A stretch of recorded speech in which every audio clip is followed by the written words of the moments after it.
Buenas noches amigos que me escuchan como siempre. Hoy es sábado 14 de julio de 2018 y hoy voy a continuar con el tema de la Pascua. Vamos a tener primero una palabra de oración. Glorioso Padre que moras en los cielos, gracias porque nos permites tener este estudio. Y te pido, Padre, que tu Espíritu nos ayude a entender estos temas y nos ayude a acercarnos todos los días más a tu Hijo Yeshua y a su plan de salvación. Te lo pido en el nombre de Yeshua. Amén. Bien, vamos a continuar entonces. Estábamos en Éxodo 12, vamos a continuar Éxodo 12 desde el verso 4. Este es el mismo tema de la Pascua, la segunda parte. No sé cuántas partes vamos a tener, posiblemente 4 partes, no sé todavía. Vamos a leer en el verso 4. Mas si la casa es muy pequeña para un cordero, entonces él y el vecino más cercano a su casa tomarán uno según el número de personas, conforme a lo que cada persona coma, dividiréis el cordero. Bueno, puede parecer extraña la manera en que Moisés escribió el versículo 4. En realidad él lo escribió de una manera muy significativa. Y si queremos entender este versículo debemos prestar atención a 3 aspectos que les voy a presentar ahora. El primer aspecto es el cordero no podía ser demasiado pequeño para una casa, pero la casa podía ser demasiado pequeña para el cordero. Esto significa que Yeshua siempre es suficiente, con él no hay escasez, no había una familia tan grande que necesitara más de un cordero para una cena. Pero sí había familias tan pequeñas que necesitaban reunirse para compartir el cordero. Segundo, el cordero se escogía conforme al número de las personas. Así es que el grado en que Yeshua puede ser disfrutado depende del número de las personas.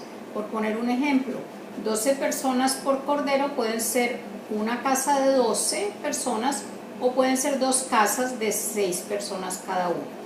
Aquí el punto crucial es el que el Cordero Pascual no era para un solo individuo, sino para cada familia. La unidad básica en la salvación de Dios no es el individuo, sino toda la casa, la familia. Por ejemplo, en Josué 2 y 6, dice que Rahab, que era una mujer que estaba ayudando al pueblo, se salvó con toda la casa de su padre. En Lucas 19 dijo también Yeshua a Zaqueo el publicano: hoy ha venido la salvación a esta casa, en el verso 9. Y según Hechos 11:14, Cornelio recibió la promesa de que él y toda su casa serían salvos. Esto en el verso 14. Además, cuando el carcelero preguntó qué debería hacer para ser salvo, Pablo y Silas, ¿qué le dijeron? En el Hechos 16:30-31 dice que le dijeron: cree en el Señor Yeshua y serás salvo tú y tu casa. Estos casos indican que la unidad básica de la salvación de Dios es la casa y no el individuo. Ahora miremos otro aspecto, y es el de que el cordero era contado conforme a cuánto comía cada hombre o cada persona. Así que si nuestra capacidad es limitada, Yeshua puede satisfacernos, pero si es grande, él es suficiente para suplirnos también. Para ilustrar esto con un ejemplo, vemos el caso de un niño comparado con un adulto. El niño come poco y algo menos sofisticado, pero queda satisfecho. Cuando el niño está recién nacido, solo toma leche. Y vemos, por ejemplo, Shaul cuando les dice a los corintios que les había dado a beber leche, no alimento sólido, porque todavía no podían recibirlo.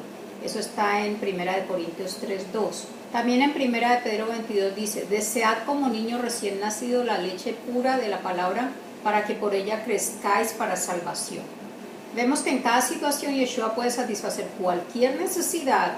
No importa si nuestra familia es grande o pequeña, o si se reúne con otra familia, no importa cuántas personas hay o cuánto apetito tengamos, Yeshua es suficiente para satisfacer toda nuestra necesidad.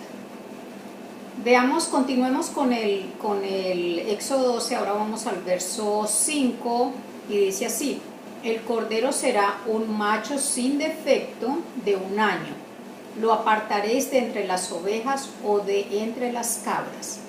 Esa palabra macho sin defecto tiene digamos que un sinónimo en la palabra varón perfecto, que aparece en varios versos. En Efesios 4:13 dice así: hasta que todos lleguemos a la unidad de la fe y del conocimiento del Hijo de Dios, a un varón perfecto, a la medida de la estatura de la plenitud del Mesías. Y en primera de Pedro 1:18-19 dice así: sabiendo que fuisteis rescatados de vuestra vana manera de vivir, con la sangre preciosa del Mesías, como de un cordero sin mancha y sin contaminación. ¿Qué significa otra cosa que aparece allí y que leímos? Vuelvo a leer en el verso 5, dice: el cordero será un macho sin defecto de 1 año. Y luego dice, bueno, hasta allí nada más, de 1 año, ¿ok? Entonces, ¿qué significa que el macho sea de 1 año? Hay dos aspectos aquí importantes. Por un lado, ser de 1 año significa ser fresco y no haber sido usado para ningún otro propósito. A los ojos de Dios, cuando Yeshua fue puesto en la cruz, él era de 1 año. Era fresco, no había sido jamás usado para otro propósito. Estaba en la edad en la que el ser humano en condiciones normales se destina para hacer algo en la vida. Y también otro aspecto es que siempre se esperaba a que los corderos cumplieran 1 año para decir lo que se haría con ellos. Al año de nacer un cordero, él ya no, digamos que no dependía de su madre para alimentarse, etcétera. Se valían por sí mismos, podemos decirlo así. Y eso fue lo que pasó con Yeshua. A sus 33 años, Yeshua estaba en la edad perfecta, en la que ya no es tan joven para, digamos, fallar por inmadurez, ni tampoco es tan adulto como para arriesgar esta preparación que ha tenido en estos años. No sé si ustedes recuerdan lo que les expliqué la semana pasada sobre el significado de Aviv. Esto también es importante aquí en cuanto al cordero de 1 año.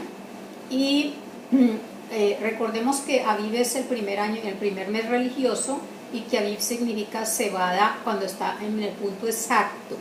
No es cualquier momento de la cosecha de la cebada, es cuando ella está en el punto exacto y ha crecido hasta la completa madurez de la semilla. Recordemos que dije que la semilla de la cebada, que era la primera cosecha que se recogía, el primer mes llevaba este nombre también.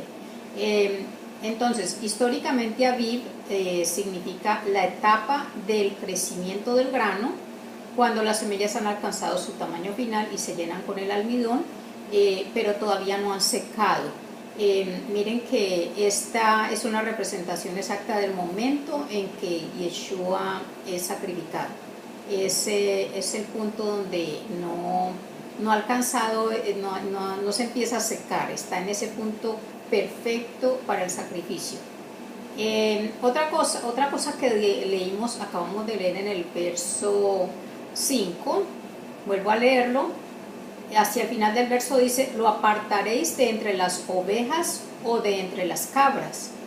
Y uno piensa, muchas veces yo creía que el cordero era solamente cordero de oveja, porque la oveja es mansa, va al matadero, siempre le decían a uno eso, pero aquí dice muy claramente que lo apartaréis de entre ambas, ovejas y cabras. Entonces, ¿por qué eso aparece aquí? Bueno, según Mateo 25, las ovejas representan a los que son buenos y las cabras representan a los que son malos. Y cuando el Mesías estaba en el madero, era bueno y también era malo. En realidad, pues eran las dos cosas en este sentido. Era la oveja, dependiendo del ángulo en que se considere la crucifixión, ¿cierto? Porque Yeshua en sí mismo era totalmente bueno, pero no obstante, como nuestro sustituto, él era pecaminoso porque nos estaba reemplazando a nosotros. Por eso Pablo en 2 Corintios 5:21 dice: el que no conoció pecado fue hecho pecado por nosotros. Es decir, que él puede ser representado por una cabra cuando está representando al hombre pecador, el que está pagando, y por una oveja cuando representa a él mismo como un ser totalmente perfecto y bueno. También dice en el verso, vamos a pasar ahora al verso 6, aunque me parece que había algo más, no, ya, vamos a pasar al verso 6.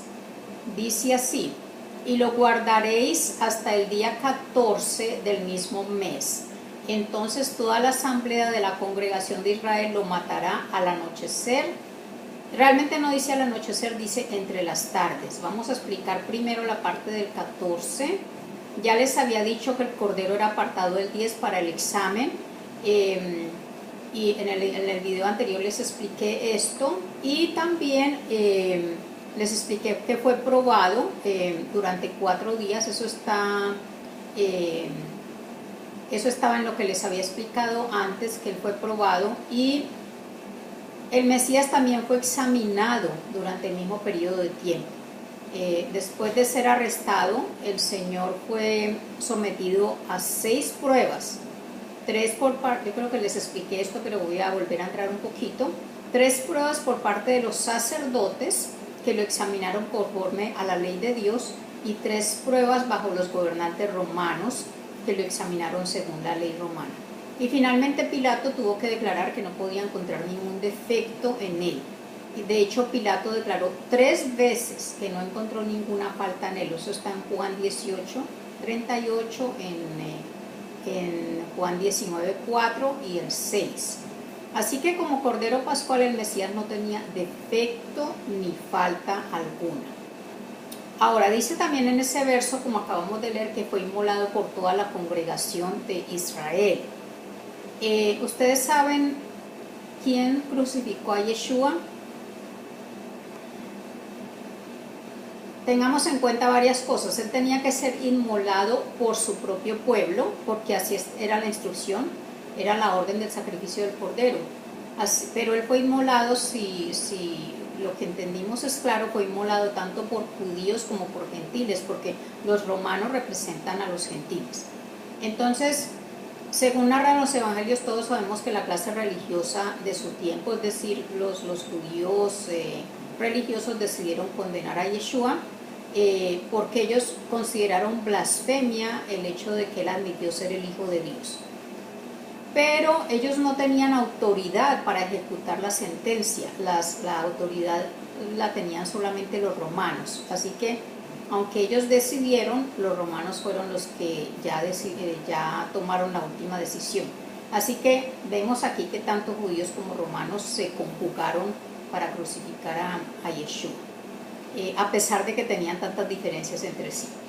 Ahora, terrenalmente todos estos personajes y todas estas circunstancias mataron a Yeshua, pero la Biblia entera es clara cuando anuncia el plan de Dios para rescatarnos de la muerte y darnos la vida eterna. Entonces, ¿quién mató a Yeshua realmente? Fuimos todos nosotros los que lo matamos. Fue nuestro pecado. Así que no son más culpables los fariseos ni las multitudes que votaron por liberar a Barrabás y dejar a Yeshua. A propósito de Barrabás, la próxima semana les voy a hablar de un tema muy que les va a arrojar a ustedes mucha luz sobre el significado de Barrabás y por qué Barrabás debió ser puesto en libertad en lugar de Yeshua. Ahora, fue realmente Yeshua el que se entregó para nosotros, o por nosotros, y eso lo podemos leer en Juan 10 del 17 al 19, donde dice el mismo Yeshua, dice lo siguiente: el Padre me ama porque yo doy mi vida para retomarla de nuevo. Nadie me la quita, sino que yo mismo la entrego. En mis manos está el entregarla y el recobrarla.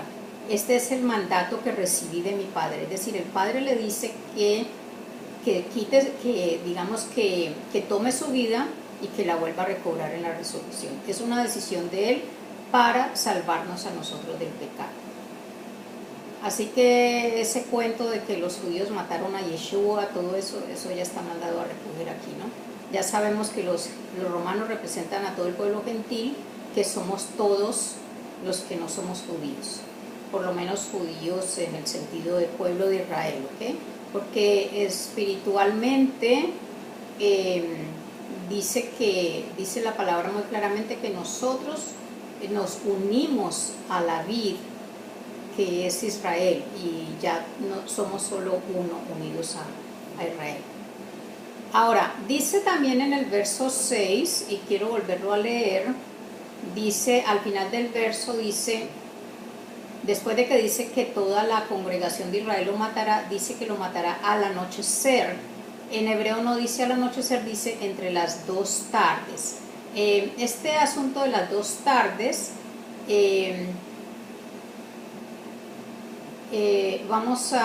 voy a explicarlo aquí, ¿ok? Dice el relato bíblico que el 14 de Aviv, que era el día en que se mataba el cordero, que fue el mismo día de la crucifixión, pero dice dice en Mateo 27, lean desde el verso 45 al 50, dice que Yeshua expiró cerca de la hora novena. Bien, vamos a explicar lo de la hora novena. El día de 24 horas en la Biblia comienza cuando se esconde el sol, y esto es más o menos a las 6 de la tarde, eso lo podemos leer en Génesis 1:5. Este día está dividido en 12 horas de la noche, que son desde las 6 p.m. hasta las 6 a.m., y 12 horas del día, que son desde las 6 a.m. hasta las 6 p.m. Ahora bien, las 12 horas del día se dividen en las 2 mañanas, que son de 6 a.m. a 9 a.m. y luego de 9 a.m. a 12 p.m. Y luego vienen las 2 tardes, que son de 12 p.m., o sea, desde el mediodía hasta las 3 de la tarde, y desde las 3 hasta las 6 de la tarde. Así que la primera tarde en la Biblia era desde las 12, o sea, desde el mediodía hasta las 3, y esta tarde, estas 3 correspondía al tiempo de la hora, las 12 del mediodía correspondía a la hora sexta, si contamos desde las 6 de la mañana, y las 3 de la tarde era la hora novena.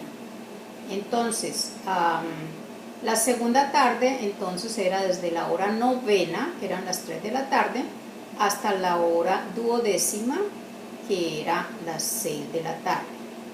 Entonces, entre las 2 tardes significa al finalizar la primera tarde y comenzar la segunda tarde. Ya sabemos que la primera tarde finaliza a las 3 de la tarde, y a esa misma hora, a las 3 de la tarde, comienza la segunda tarde. Entonces Yeshua muere en la cruz a las 3 de la tarde, entre las 2 tardes. A esa hora exacta era cuando se sacrificaba el cordero. Dice la Biblia en Juan 1:36 que Yeshua es el Cordero de Dios, dice que Yeshua vino a morir como los corderos que morían en la Pascua. Y para que todo se cumpliera al pie de la letra, el Cordero de Dios debía morir entre las 2 tardes, es decir, la hora novena, las 3 de la tarde, tal como lo hacían aquellos corderos en la Pascua. Así que de alguna manera la muerte de estos corderos representa aquel Cordero perfecto que un día vendría a morir y a ofrecer su sangre por el mundo entero. Miren que no solamente es en el día, sino también en la hora. El cumplimiento es exacto, día y hora. Y no solamente día y hora, sino también todos los otros elementos se cumplieron cabalmente.